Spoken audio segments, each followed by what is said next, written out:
Chega mais perto que hoje nós vamos conversar sobre o pesadelo de quem trabalha na urgência pediátrica, a famosa convulsão febril. Se liga! Quando falamos de convulsão febril, nós estamos comentando sobre uma doença que normalmente se apresenta na primeira infância, né, ou na infância da criança. Olha nesses detalhes que eu vou trazer para vocês aqui. Ela se apresenta também entre 3 meses e 5 anos de idade.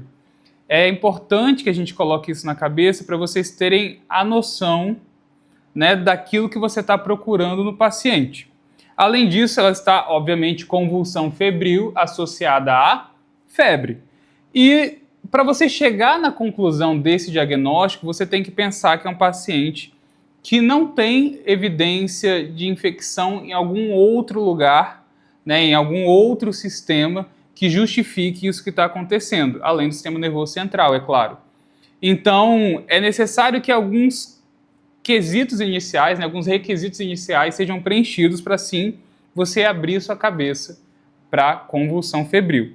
E avançando um pouco, né, quando falamos da clínica do paciente, a gente está falando não do quão alto consegue chegar a temperatura dessa criança, mas o quão rápida ela sobe.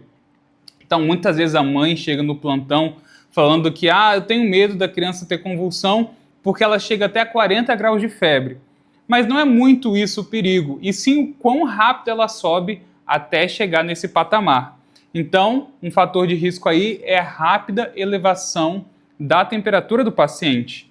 E normalmente essa convulsão ela vai se apresentar nas primeiras 24 horas ali que a febre começou a ter. Né? O paciente começou a ter febre nesse quadro. Então, é um paciente que, se começou a ter febre hoje, isso eu estou falando normalmente, tá? Na maior parte dos casos, a convulsão febril vai começar a se manifestar nessas 24 horas aí que rondam o início do episódio febril. Normalmente é uma convulsão tônico-clônica generalizada, né? Ela não apresenta só uma crise focal. Você vai ver que isso a gente vai pensar em outra etiologia. Convulsão febril, a gente pensa numa crise generalizada. Né? E é normal que aconteça o período pós-ictal, ou seja, o período pós-crise, no qual o paciente ele apresenta sim uma sonolência.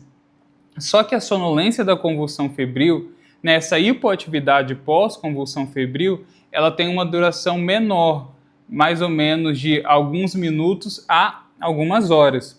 Se o seu paciente mantém durante muito tempo, é importante que a gente investigue outras causas. Mas vamos por partes. Quando estamos falando do diagnóstico desse paciente, a gente fala que exames de rotina não são necessários na convulsão febril. Você vai usar exames para poder avaliar, né, e diagnosticar o motivo dessa febre, e não para explicar em si a convulsão febril.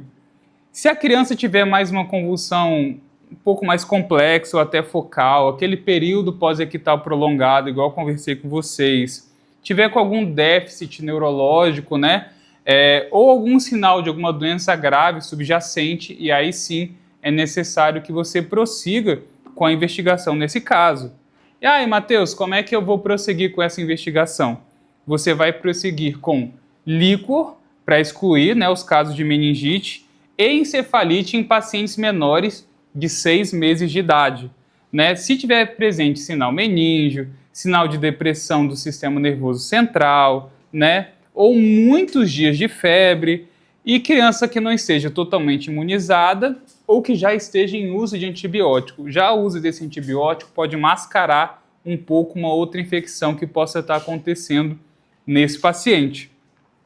Eletrólito, função hepática, função renal, você vai mais em casos que tiver uma diarreia ou muitos vômitos associados, ou até em criança, que eu sempre repito para vocês, baixa ingesta, é sempre um sinal de alarme. Nesses casos, você vai pesquisar esses exames aí que eu falei com vocês, tá bom?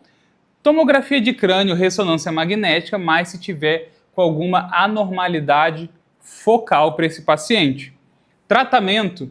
O tratamento da crise febril, né, não deve ser, sim, não vou hospitalizar o paciente, você vai fazer isso somente se não tiver uma fonte clara dessa infecção.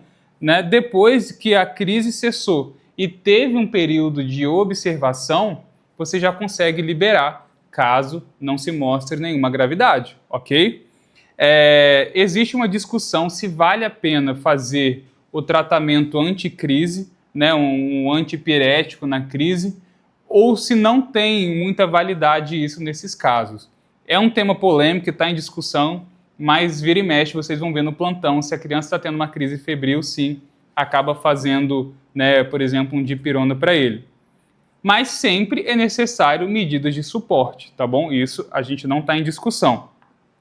A farmacologia, né, anticrise, se você vai usar midazolam, diazepam e fenitoína, também está em discussão se vale a pena usar ou não. Porém, a gente tem visto em resultado de estudo que durante uma crise febril não se tem vantagem de você utilizar esse tipo de medicação, se for sim uma crise febril. Mas você vai fazer uso, né, você vai lançar mão dessas medicações se você para de pensar um pouco em convulsão febril e você já está cogitando outros tipos de convulsão para esse seu paciente. Beleza? Captou? Se você teve dúvida em alguma parte, volta o vídeo, reassiste, manda para um colega, discute, mas tenha certeza que aqui no PS Zerado a gente já pensou na sua dúvida e já resolveu. Um abraço.